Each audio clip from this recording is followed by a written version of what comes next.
Congratulations! Nice. Before they go. Okay. I have something to show you, and I want to know who knows what I'm showing you. It's a test. Oh. It's a test. Thank you. Okay, Bill, wait a minute. All right. Does anybody know what these are? Do you remember? I remember those. Do you remember those? Yes. Egg cozies. Yes, little egg. And who made them? I'm gonna guess Margaret Wilson. Margaret Wilson.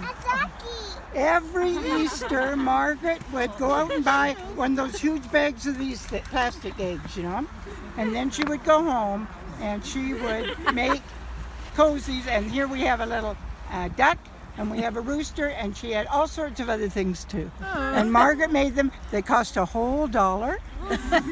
And all the money, of course, went to the library. Oh, that's great. Fantastic. And we've got, I bet you I got 35 or 40.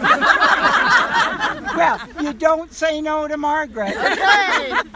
Aren't they darling, though? They are funny.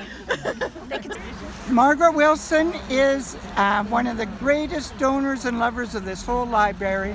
And she was on the group that found this property and created and raised money to get the money for the library at this site. She was a member of the Civic Club, and the Civic Club ladies' only purpose in life was to raise money for the library. So I'm going to encourage everybody, first of all, thank you so much. My heart is just so full with seeing all y'all here. Thank you all so much for coming. Please join us inside. We're going to hear a little bit more about Margaret from a previous director who knew her well, and there's some treats inside. So please come inside into the large meeting room and join us for some... Yeah, then let's let other people go first, and then we'll do This library is full. It is oversubscribed. And so any solution has to involve more space.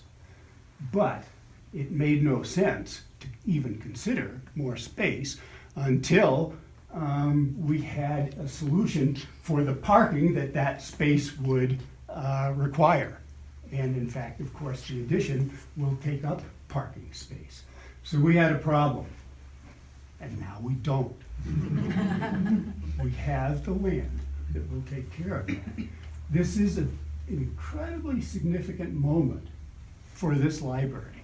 Now we got some inklings that it might be coming our way a little while ago, and both boards have been working diligently to assess what is needed and how we might go about doing a capital campaign to fund that.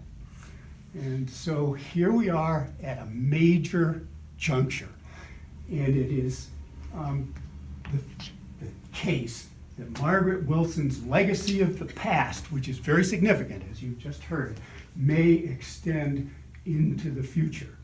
And if we're standing, hopefully, outside, maybe in kind of a new facility, 3 years, 4 years down the road, we need to think back to this day when the donation of that land in Margaret's name made it all possible.